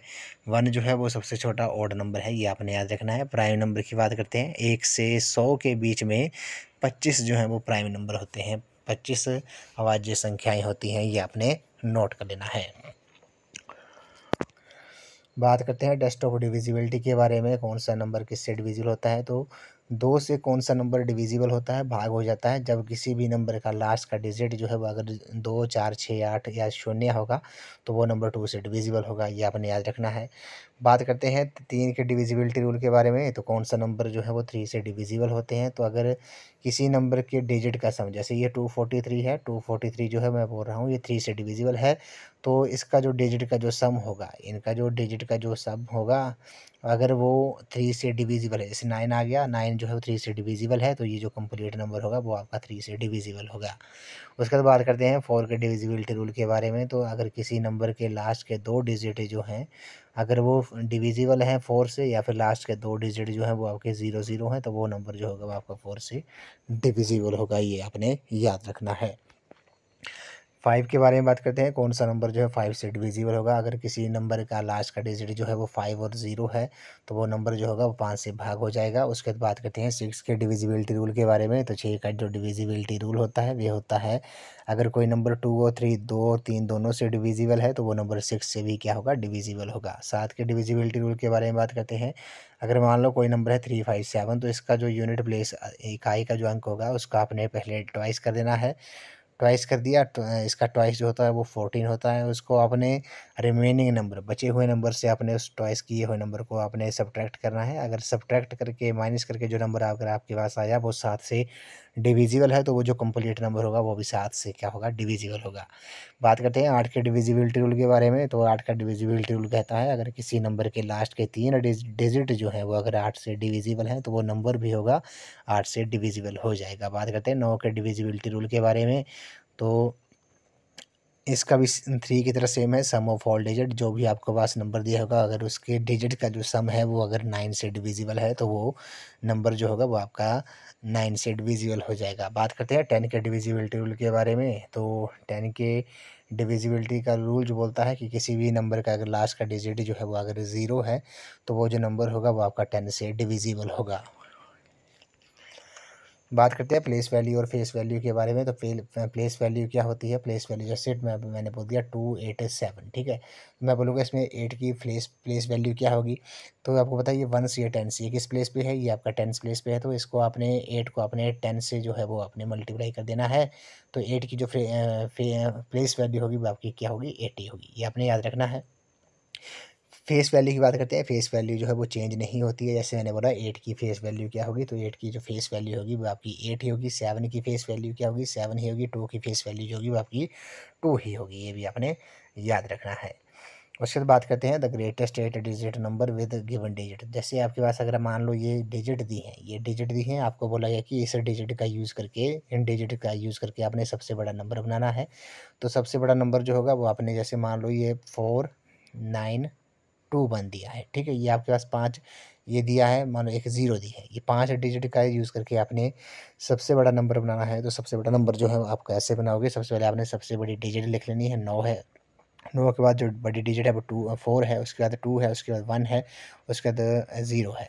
तो इन डिजिट का यूज़ करके जो सबसे बड़ा नंबर बन गया 5 डिजिट का भी आपका 94210 बन गया। अगर मैं इन्हीं डिजिट का यूज़ करके बोलूँगा कि सबसे छोटा नंबर बनाना है तो आपने क्या करना है, सबसे छोटा जो डिजिट है वो आपकी 0 है। लेकिन 0 आपने नहीं लेनी है, क्योंकि 0 जो अगर आपने पहले 0 अगर 0 का यूज़ आपने पहले कर दिया तो ये 4 डिजिट का नंबर बनेगा, ये आपने याद रखना है। तो आपने 0 से बड़ी जो डिजिट है वो ले लेनी है 1।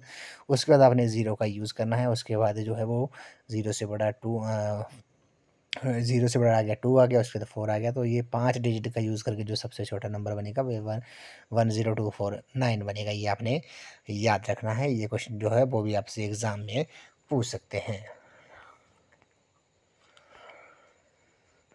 उसके बाद बात करते हैं सिलेक्ट द करेक्ट ऑप्शन के बारे में। इनका आपने सम करना है। जब भी आपको ऐसे सम आ जाएंगे तो सबसे पहले पॉइंट में आपने क्या करना है, जैसे आपने देखना है कि पॉइंट के बाद किस नंबर में सबसे ज़्यादा डिजिट हैं। तो सबसे ज़्यादा जो डिजिट है पॉइंट के बाद वे आपके इसमें है 4.44 में, 5.04 में। कितने डिजिट हैं, 2 डिजिट हैं। तो आपने क्या करना है, बाकियों के भी पॉइंट के बाद उतने ही डिजिट बनाने हैं जितने हाईएस्ट नंबर में जो पॉइंट के बाद डिजिट होंगे। तो यहाँ पे 2 डिजिट हैं, यहाँ भी 2 डिजिट हैं, तो बाकियों में जो है वो 1 डिजिट है। यहाँ पे कोई भी डिजिट नहीं है, यहाँ भी कोई डिजिट नहीं है। तो इसको मैं कैसे करूँगा, जैसे यहाँ भी पॉइंट के बाद मैं 2 डिजिट बनाऊँगा, 4.00 लिख दूंगा। उसके बाद 4.44 आ जाएगा, ठीक है। उसके बाद 5.04 आ गया। उसके बाद 55.5 आ गया। तो 55.5 आ गया, 2 बनाने के लिए एक 0 लगा दूंगा। उसके बाद 555.00 लगा दूंगा और इसको लास्ट में ऐड कर दूंगा और आपका जो आंसर होगा वही आपका आंसर आ जाएगा। बस आपने बस इतना करना है। उसके बाद बात करते हैं, जैसे ये क्वेश्चन दिया है 25 + 3/100 + 4/1000 दिया है, ये किसके इक्वल होगा।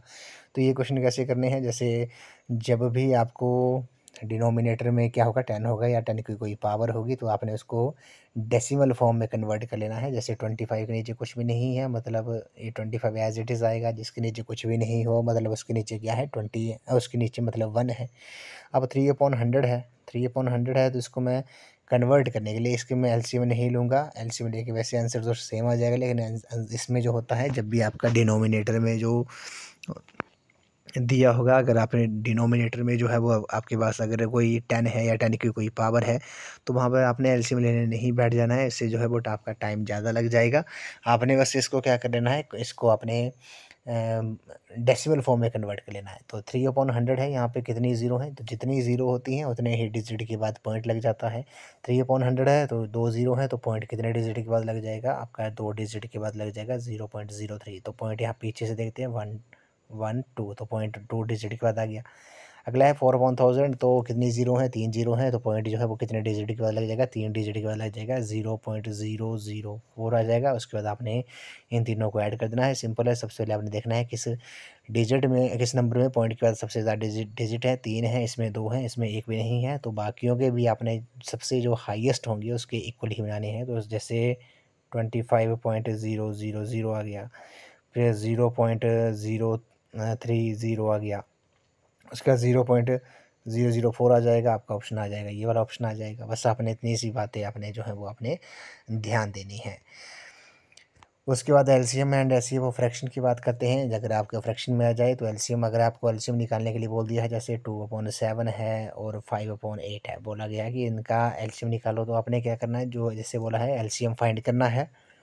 तो एलसीएम ऑफ फ्रैक्शन कैसे करेंगे, आपने क्या करना है, एलसीएम ऑफ न्यूमरेटर जो होते हैं ऊपर वाले होते हैं, 2 और 5 जो है न्यूमरेटर हैं, 7 और 8 जो है वो डिनोमिनेटर हैं। तो एलसीएम ऑफ न्यूमरेटर में क्या करोगे आप, एलसीएम ऑफ फ्रैक्शन में, तो एलसीएम लेंगे आप 2 और 5 का, न्यूमरेटर का आप एलसीएम लेंगे अपॉन में एचसीएफ ऑफ डिनोमिनेटर। तो एचसीएफ जो है वो 7 और 8 का एचसीएफ लोगे, और 2 और 5 का जो होंगे वो आप एलसीएम लेंगे न्यूमरेटर का। उसी तरह एचसीएफ ऑफ फ्रैक्शन की बात करते हैं। अगर आपको बोला गया कि इन फ्रैक्शंस का एचसीएफ निकालो, जैसे 5/8 हो गया, अगर 9/7 हो गया, बोला है कि इनका एचसीएफ निकालो, तो एचसीएफ कैसे करेंगे, जो चीज़ फाइंड करनी है वो ऊपर वाले का वो एचसीएफ फाइंड कर देंगे। जैसे 5 और 9 का आप एचसीएफ फाइंड कर दोगे, अपॉन में एलसीएम ऑफ डिनोमिनेटर कर दोगे 8 और 7 का, ठीक है। उसके बाद एचसीएफ इंटू एलसीएम की बात करते हैं। तो एचसीएफ इंटू एलसीएम जो होता है वो होता है आपका प्रोडक्ट ऑफ 2 नंबर्स के इक्वल होता है, ये भी आपने याद रखना है। एचसीएफ इंटू एलसीएम जो होता है वो प्रोडक्ट ऑफ 2 नंबर्स, कोई 2 नंबर है, मान लो एक्स और वाई हैं, 2 नंबर है, प्रोडक्ट का मतलब मल्टीप्लाई हो जाता है, वो किसके इक्वल होगा, वो इन दोनों नंबर के एचसीएफ, और इन दोनों को जो एचसीएफ होगा और इन दोनों को जो एलसीएम होगा वो उसके इक्वल होगा। ये आपने बात जो है वो आपने याद रखनी है। रीज़निंग की बात करते हैं। रीज़निंग के क्वेश्चन जो थे वो हमने वो डिस्कशन नहीं किए थे ज़्यादा। हमने उसको इस ज़्यादा जो रीज़निंग आती है वो आपकी वैसे इजी ही होती है। आपने कुछ रीज़निंग की बातें जो हैं वो ध्यान देनी है। जब भी आपको रीज़निंग का कोई क्वेश्चन आ जाता है तो आपने सबसे पहले उन क्वेश्चंस में आपने ऑप्शंस को फिट करना है। क्या करना है, ऑप्शंस को चेक करना है। जैसे कोई क्वेश्चन आ जाएगा, एज से रिलेटेड आ जाएगा कि इसकी मान लो कि किसी लड़की के पिता की जो आयु है वो उसकी लड़की की आयु से 3 गुना ज़्यादा है। तो सबसे पहले आपने उनमें जो ध्यान देना है रीज़निंग के क्वेश्चंस में, आपने बस ऑप्शंस को, जो आपको ऑप्शंस दिए होंगे बस ऑप्शंस को चेक करना है। जैसे ऑप्शन ए को आपने पहले क्वेश्चन में जैसे फिट कर लेना है, चेक कर लेना है। अगर कोई इक्वल आ जाए तो वो ही उसका ऑप्शन जो होगा वो उस क्वेश्चन का आंसर होगा। तो बस आपने ऑप्शंस को बस ध्यान से करना है। बाकी आपकी जो रीज़निंग होगी वो आपकी इतनी टफ भी नहीं होगी। बस आपने थोड़ा अपना जो है वो अपने ऑप्शंस को जो है वो अपने उस क्वेश्चन में फिट करने की कोशिश करनी है। आपकी रीज़निंग के जो क्वेश्चन होंगे वो आराम से आपके हो जाएंगे। तो रीज़निंग को आपने ज़्यादा स्ट्रेस नहीं लेना है कि हम रीज़निंग कैसे करें। वैसे भी मेरे पास रिसोर्सेज की कमी है कि ताकि मैं आपको जैसे रीज़निंग अच्छी तरह समझा सकूँ, जिसकी वजह से मैंने जैसे ज़्यादा रीज़निंग की क्लासेस जो हैं नहीं ली थी, जिस कारण रिसोर्सेज की कमी की वजह से मैथ्स की भी जो मुझे लगता है वो मैंने आपको इम्पोर्टेंट टॉपिक जो थे वो प्रीवियस वीडियोज़ में भी बता दिए थे। और लेकिन रिसोर्सेज की कमी है, संसाधनों की कमी है मेरे पास कि मैं मैथ कैसे पढ़ाऊँ आपको, या फिर रीज़निंग कैसे पढ़ाऊँ, जैसे मोबाइल से ही कैसे पढ़ा सकता हूँ। तो उन रिसोर्सेज़ की कमी की वजह से जो है वो मैंने आपकी क्लासेस जो थी वो रीज़निंग और मैथ की ज़्यादा नहीं ली थी, 1-2 ली थी, जो हमने उसमें मेनली हमने क्विक डिस्कस ही किया था कि कौन से नंबर हैं, टाइप्स ऑफ नंबर वगैरह हो गए। तो उसके लिए मैं आपसे माफ़ी माँगता हूँ कि रिसोर्सेज़ की कमी की वजह से मैंने रीज़निंग और मैथ्स की जो क्लासेस थी वो नहीं ली थी। और रीज़निंग में आपने एक बात और याद देनी है, जैसे मैथ में आ जाता है बी बोर्ड मास करके, बी बोर्ड मास करके इसको मैं आपको अभी समझा देता हूँ, 1 मिनट। ये क्वेश्चन जो है वो आपसे पूछ लेंगे। तो बी बोर्ड मास का आपने ध्यान देना है। वी से जो होता है वो आपका विनकुलम और बार ब्रैकेट होता है, ये आपने याद रखना है। बी से ब्रैकेट्स होती हैं, types of bracket, small bracket, curly bracket और स्क्वायर ब्रैकेट हो गया। ऑफ का मतलब होता है इनटू, डी का मतलब डिवीजन, एम का मतलब मल्टीप्लिकेशन और ए का मतलब एडिशन और एस का मतलब सब्ट्रैक्शन होता है, ये आपने याद रखना है। तो जब भी जैसे मान लो 24 डिवाइडेड बाई 3 है इंटू 8 है माइनस का 1 है, ठीक है, ये क्वेश्चन दिया है 24 डिवाइडेड बाई 3 मल्टीप्लाई 8 माइनस 1। तो सबसे पहले आपने याद रखना है वी बोर्ड मास का जो आपने इसका पैटर्न है वो आपने याद रखना है। तो जो चीज़ पहले आ रही होगी वो आपने पहले सॉल्व करनी है। जैसे यहाँ पे डिवाइड है, मल्टीप्लिकेशन है और एडिशन है, सिर्फ 3 ही हमारे पास सिंबल है। तो बोर्ड मास में पहले डिवीज़न होता है कि मल्टीप्लिकेशन होता है कि सब्ट्रैक्शन होती है। तो बोर्ड मास में पहले डिवीज़न होती है, तो पहले हम डिवाइड करेंगे 24 को 3 से, तो 3 8 24 आ गया, इंटू 8 माइनस 1 आ गया, ठीक है। डिवाइड तो हमने खत्म कर दिया। अब मल्टीप्लिकेशन पहले आती है कि सब्ट्रैक्शन आती है, तो मल्टीप्लिकेशन पहले आती है तो पहले हम मल्टीप्लाई कर लेंगे। 8 8 64 हो गया, उसके बाद माइनस का 1 और आंसर जो आ जाएगा वह आपका 63 आ जाएगा। तो बस आपने बोर्ड मास का ये बात आपने याद रखनी है। ब्रैकेट्स के केस में अलग होता है।